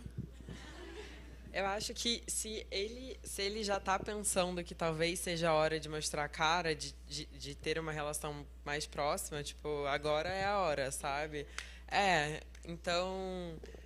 eu acho que é esse o feeling que ele tinha que ter, porque às vezes a pessoa tem uma página que, de fato, a pessoa quer ver um tipo de conteúdo e não quer ter uma proximidade com a pessoa que está fazendo aquela página, mas se ele tem esse sentimento de que o público está querendo ter essa proximidade, eu acho que é super importante que ele comece a ter essa proximidade, porque até para melhorar engajamento e, enfim, e para dar uma personalidade maior também ao conteúdo dele, porque quando a gente não coloca a nossa personalidade no conteúdo, é como se qualquer pessoa pudesse fazer um conteúdo igual ou parecido, mas quando você coloca a sua personalidade, aquele conteúdo é único, porque ninguém é igual a você, por mais que tentem, enfim, ninguém vai ser igual. Então, essa é a hora, José. Então é feeling, hein? Fica a dica. Se já está sentindo necessidade, porque é a hora. Agora, eu tenho aqui a pergunta do Guilherme Pazini para o professor Alexandre. Ele diz, como você lidaria ou já lidou em casos como o casal Batata Doce, com relação à história do restaurante ruim? Como você agiu diante de um comentário que não foi bacana? Eles já falaram que eles têm cuidado, né, em dizer e dar o feedback, mesmo que seja negativo. E aí? Muito boa essa pergunta. Para um restaurante, existem algumas redes muito importantes, redes sociais de recomendação, como o TripAdvisor, como os reviews também do Facebook, né? Então, nem sempre a gente ouve coisas boas, mas, graças a Deus, em 1 ano e meio a gente só teve um horrível, um ruim, e de um restaurante que tem 1 ano e meio de existência, a gente saiu da classificação de 13.000 no TripAdvisor para hoje, para a posição de 250. Se eu segmentar para o bairro de Higienópolis, onde a gente está, nós estamos entre os 6 melhores restaurantes do Higienópolis, sendo que 2 deles são uma pizzaria, 2 pizzarias que a gente nunca vai brigar porque a gente ama, desculpem, que é a Brás e a Veridiana. Então, assim, para a gente é um privilégio estar atrás dessas 2 pizzarias. Um outro restaurante é o da Carla Pernambuco, é um privilégio estar atrás da Carla Pernambuco, né, para mencionar só alguns deles. Os outros a gente vai derrubar em breve, questão de tempo. Mas qual é a posição do nosso restaurante? Não existe uma avaliação sem resposta no TripAdvisor. Seja ela boa ou ruim, a gente dá a cara a bater. A gente teve uma só situação que foi extremamente constrangedora, desse horrível, que a gente conseguiu converter, porque eu fui até o fim da história, atrás desse cara, até chegar nele no inbox do Facebook dele. E, enfim, e ele entendeu, mas da mesma forma como a Beth e o Rô falaram, acho que tem que ter um diálogo transparente. Não adianta, por exemplo, um restaurante deletar um comentário ou ocultar, porque isso dá rebote. Você tem que lidar com a coisa tal como ela é. E você tem que ter subsídios, bagagem para administrar essa gestão de crise.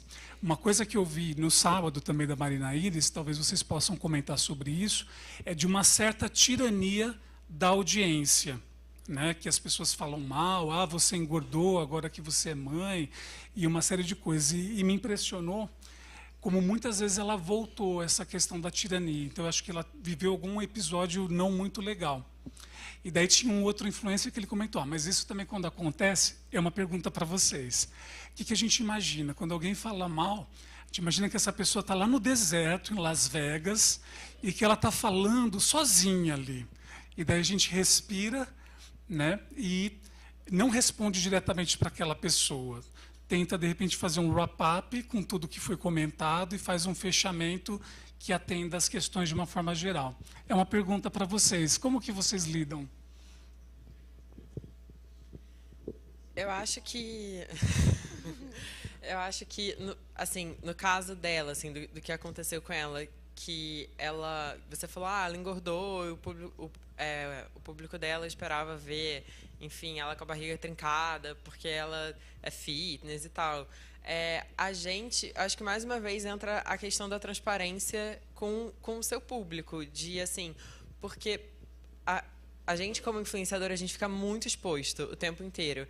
Então, às vezes, é difícil num momento, que nem o Rodrigo falou, que ano passado a gente engordou, a gente estava num momento de estresse, um momento que você não está no seu momento mais feliz, mas, às vezes, o seu público não entende isso, até porque você não comunica. Então, acho que é sempre muito importante você ser, por mais difícil que seja, às vezes você não está no seu melhor momento, você ser transparente com o seu público, de que às vezes você não está numa fase legal do que está acontecendo, das coisas que estão passando pela sua cabeça, porque muitas vezes o público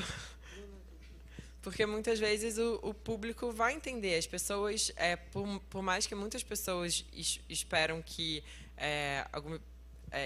tem um ideal seu meio perfeito, a partir do momento que você se coloca como pessoa, como uma pessoa normal, que também tem seus problemas, seus altos e baixos, eu acho que aquela pessoa que está do outro lado também se desarma, porque ela também tem altos e baixos. Então, eu acho que é importante ter essa transparência. E sobre comentários negativos, eu acho que é sempre importante entender se aquilo é uma crítica construtiva, se aquilo é uma pessoa simplesmente querendo zoar com a sua cara, porque muitas vezes acontece, ou se aquilo pode ser uma crítica negativa, uma crítica construtiva. Até às vezes a pessoa escreve, você lê, você se sente super atacado, aquilo bate, sabe, fere seu sentimento, enfim, mas é bom respirar fundo.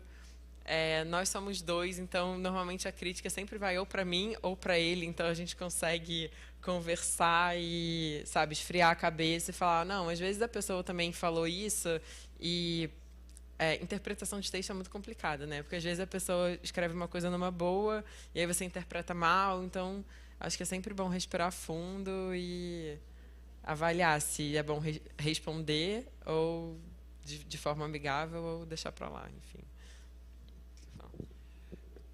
Eu, por exemplo, na época que eu estava 15 quilos acima do peso e eu sabia que as pessoas iam comentar isso, eu falava que eu estava gordo e fazia disso uma brincadeira. Então, chegava comida em casa e falava, opa, chegou comida para o Rodrigo Gordão, me dá. E eu usei isso a meu favor. Acabou que nem, assim, pouquíssimas pessoas viraram e falaram, nossa, mas você é blogueiro fitness e está gordo. Eu falava, tô gordo, estou numa fase que eu estou gordo e é isso. Mas eu acho que assim, o que acontece também é que tem muita gente que é má. Na internet tem muita gente que é má e que está ali para causar e o cara tá a fim de te ofender e se você responde, isso deixa ele muito feliz. Então tem que ter o discernimento também de até que ponto aquela pessoa está só querendo causar ou se é uma crítica construtiva. Há 2 anos e meio atrás, teve um cara, eu lembro dele até hoje, ele fez um comentário assim, nossa, o braço do Rodrigo parece um pão francês, ele não tem ombro. Feriu, pegou lá dentro. O que eu fiz? Eu fiz um post no blog explicando por que eu, de fato, achei que aquele comentário foi pertinente. E o cara, quando ele fez, ele não foi, tipo, legal. Ele foi mal. E 1 ano e meio depois, eu fiz um post comparando qual foi a minha evolução por causa do comentário daquele cara. E hoje em dia, graças a Deus, meu braço não parece um pão francês. Eu acho. Então, eu usei aquilo a meu favor também, sabe? Para mim, aquilo de fato fez uma diferença. Eu olhei e falei, cara, é um pão francês mesmo. O cara tem razão, por mais... Isso, foi mal, mas foi bom. Então, eu acho que às vezes isso também faz uma certa diferença. Mais 2 perguntas para vocês. O Gustavo Prado fez uma pergunta para vocês. Qual seria o ponto de partida para se tornar um influenciador? E a segunda é mais uma do Leonardo José. Ele coloca como fazer com que os anunciantes enxerguem a página para poder investir, com vontade de investir, né? Um outro olhar, um olhar do investimento mesmo. Eu acho que o ponto de partida para se tornar um influenciador digital é isso. Primeiro de tudo, é não ter vergonha de falar sobre as coisas que você sabe. Porque se você sabe de alguma coisa, tem alguém que não sabe e aquilo vai ser interessante para aquela pessoa. Seja no seu Facebook, seja no seu Instagram. Por exemplo, eu gosto muito de fotografia. E vira e mexe eu posto alguma coisa de fotografia no meu Facebook. E eu tenho, sei lá,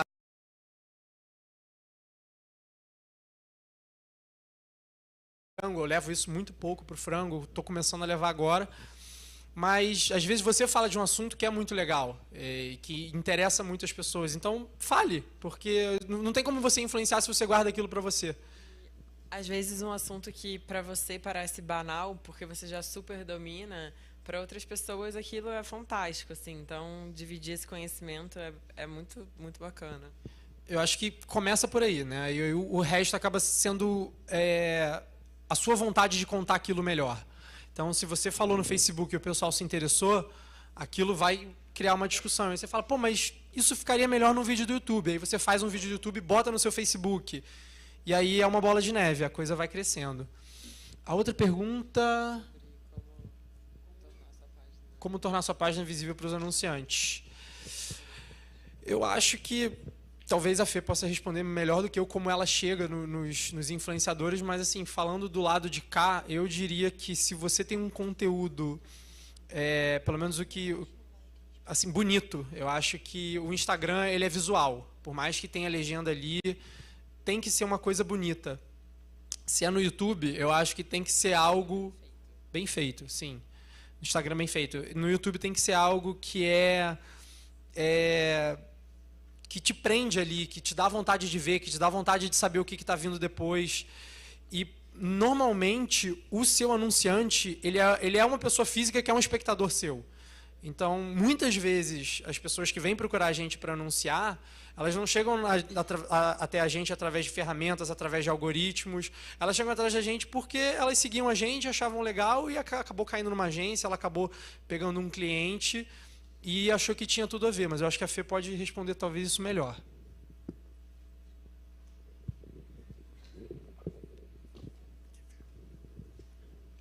Vou fazer um complemento, Rodon, que você falou.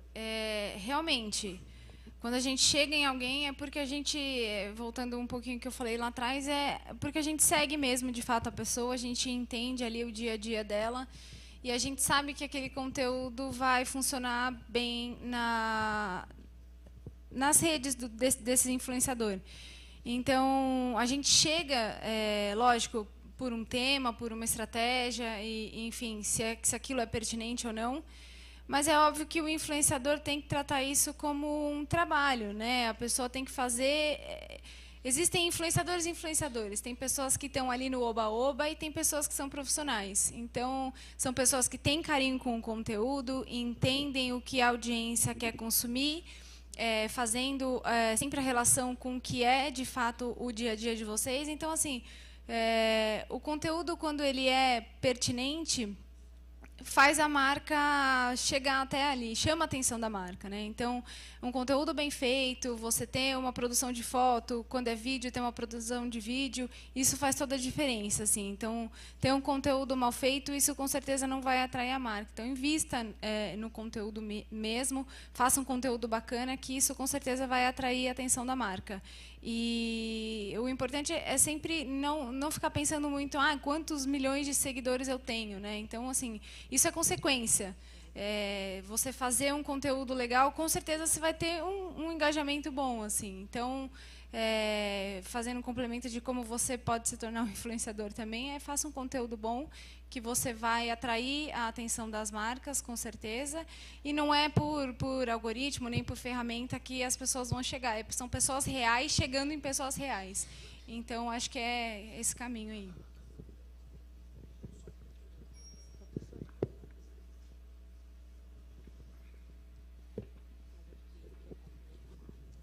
Falando de conteúdo legal, eu acho até que o que é relevante para as marcas nesse momento é, por exemplo, eu vejo Instagrams de pessoas que não tem nem 5 mil seguidores, que o cara tem uma super preocupação estética com a foto, ou um canal no YouTube que o cara ele grava super bem. Eu acho que isso enche muito os olhos das marcas, assim.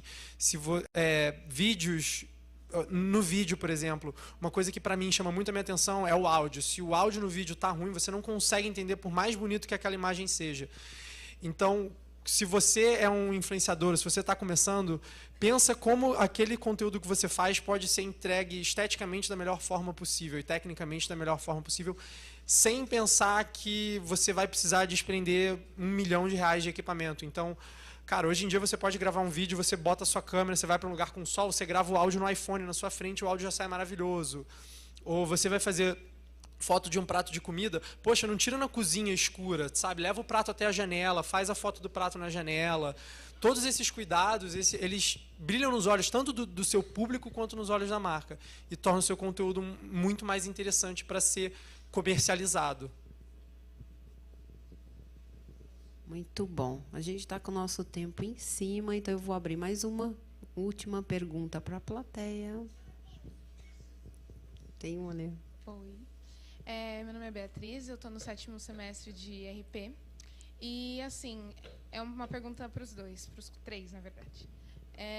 Como vocês lidam com essa questão de ter influenciadores muito novos? Por exemplo, a Fernanda, ela tem que conversar com esses influenciadores, mas muitas vezes é com os pais que você conversa, né? Não sei. E aí, como você lida com esse influenciador? Ele sabe o que ele está fazendo, ele sabe que isso é realmente um trabalho.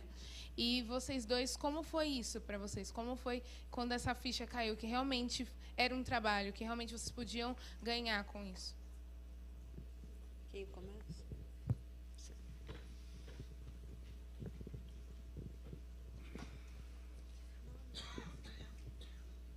Então, influenciadores muito novos ainda é complicado, porque muitos deles estão na aventura mesmo, né?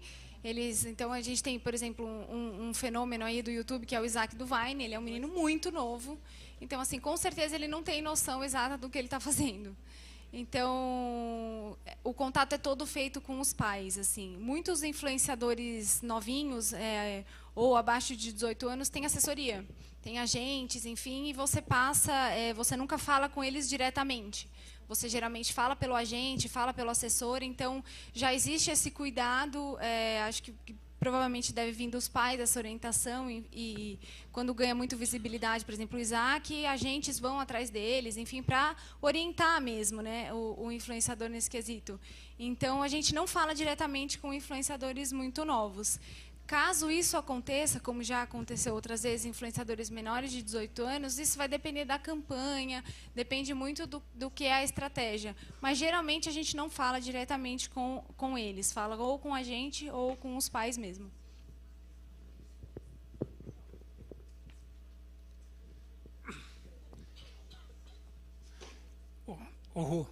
Seus pais que assinaram os primeiros contratos de vocês... Não, eu já era velho. Pra gente, quando virou um trabalho, a gente sentiu que virou um trabalho, na verdade, acho que foi ao contrário. A gente começou na brincadeira, uma brincadeira de certa forma séria, feita com cuidado, mas teve um ponto que a gente decidiu que queria fazer daquilo um trabalho. Então, a gente correu atrás, a gente bateu na porta de muita gente, a gente mandava e-mail para pessoas que a gente imaginava que poderiam ser nossos possíveis anunciantes, e eu falava, olha, eu tenho isso, eu faço isso. A gente chegava com o Media Kit pronto, com uma noção de valores, e a gente batia na porta deles. Então, no começo a gente sempre foi muito proativa, assim. Sim. É muito importante correr atrás também. Eu acho que tem talvez a noção de que para você ser um influenciador e trabalhar com isso, você tem um público muito grande que vai tudo chegar nos seus pés. Eu já vi gente falando, nossa, você tem 700 mil seguidores, você deve ganhar muito dinheiro. E se a pessoa não faz daquilo um trabalho, se ela não corre atrás, aquilo não vai cair nos pés dela. Eu acho que fora o YouTube é o único lugar onde número, de fato, se converte em dinheiro. Nas outras mídias isso não é uma verdade e, de fato, tem que correr atrás, A gente... Até hoje bate muito na porta, já bati na porta da Fernanda, já fui fazer a apresentação lá, levei conteúdo para ela. tem que correr atrás mesmo e não pode ter vergonha. Eu acho que se você acredita que o seu conteúdo é bom, fica muito... quer fazer disso e se você quer fazer disso um trabalho, você vai com muito mais garra e você vai bater na porta de todo mundo até alguém fechar com você. Acho que é isso. Bom, acho que a gente já pode... tem... Tá. O último, hein? Oi, Fernanda, eu sou a Cleusa, formada aqui na FIAN, RP. Eu tenho uma dúvida. Você, como é o ponto de conexão entre empresa, produto, marca e influenciadores? Qual é o filtro que você usa para saber se aquele número do influenciador é real ou não? Porque a gente sabe que tem muitos programinhas e muitas outras ferramentas que aumentam esses números. Grandes influenciadores de moda, principalmente, já usaram esses programas e contaram que usaram no começo de carreira, porque era uma maneira de alavancar o número de seguidores. Você tem essa preocupação? A sua empresa tem essa preocupação? Ou o cliente tem essa preocupação daquele número ser real ou não? Olha, essa é uma pergunta que eu vou responder com o maior gosto do mundo, porque a gente tem total essa preocupação. O que acontece é que existem várias formas do lado negro da força roubar no jogo. Então, existem plataformas hoje que são plataformas de automação. Elas funcionam de uma forma muito simples. Você cadastra o perfil lá do Instagram, do Facebook, enfim, e elas fazem ações automatizadas. Então, elas ficam dando like, curtindo, jogando uma carinha ali, fazendo assim, porque você, fazendo engajamento nas páginas das pessoas, você traz engajamento para a sua página. Isso é uma ferramenta não compliance pelo Instagram, por exemplo, não é uma ferramenta legal de se usar. Existem vários influenciadores que fazem isso. E existe uma outra forma também de influenciadores ganharem número de seguidores, que é venda de perfil. Quando eu fiquei sabendo disso, eu fiquei assim chocada, porque eu falei, gente, como assim você vende o seu perfil? Então, se vocês prestarem atenção no Instagram, por exemplo, vira e mexe tem, se você quer saber mais, clique no perfil do fulano e aí te joga para outro Instagram, o Instagram está fechado e tal, e tem isso. E aí, quando eles atingem um número muito grande, ou eles mudam o nome do perfil, ou eles vendem o perfil. Eu já conheci um influenciador que vendeu por R$20 mil um perfil. Então, assim, é bizarro. O que acontece é que no meio do caminho tropeça, porque qual que é a ideia da gente trabalhar com o influenciador? É gerar uma conversa. Então, se a gente percebe que, olhando o histórico do influenciador, então, assim, todo influenciador, seja um mailing de 10 nomes, seja um mailing de 100 nomes, a gente olha nome por nome. E a gente olha todas as publicações recentes. Por que acontece? A gente precisa gerar essa conversa. Então, a gente precisa fazer sentido o número de seguidores do influenciador com o número de likes que ele tem e de comentários que ele tem. Então, assim, a conversa que ele gera nos posts dele, isso que é o nosso maior... assim, o nosso maior sonho, né? Então, assim, ter um influenciador que gera conversa nos comentários é um influenciador que a gente quer trabalhar. Então, e aí, assim, a gente analisa também quando o influenciador faz um public post, por exemplo, o que vem da audiência, né? Como que a audiência desse influenciador aceita esse tipo de publi e tal. Eles perguntam no produto, eles não perguntam, eles ficam lá falando assim, nossa, Beta, você é linda, nossa, Beta, sua barriga, não sei o quê. E aí acaba que, assim, quantitativamente tem um monte de coisa, mas qualitativamente para o produto não tem nada. Então, a gente analisa tudo isso. Então, existem muitas coisas realmente que podem fazer o influenciador inflar o número de seguidores. Isso é uma preocupação muito maior das agências do que dos clientes. Tem muitos clientes que realmente enxergam o número de seguidores como a parte mais importante da estratégia, não é. E aí está o nosso papel de mostrar para ele, estrategicamente, o que é a parte importante. Então, realmente, e ter essa coisa assim, o que eu sempre falo é, mais do que a gente como marca querer trabalhar com o influenciador, é o influenciador querer trabalhar com a gente. Então, isso é muito importante, mas dá sim para saber e a gente analisa tudo isso. Acho que aqui a gente... Era só para a Fernanda, né? Tá. Gente, muito obrigada por vocês estarem conosco. Obrigada ao casal Frango com Batata Doce. Amei, muito obrigada. Vocês são muito bem-vindos sempre.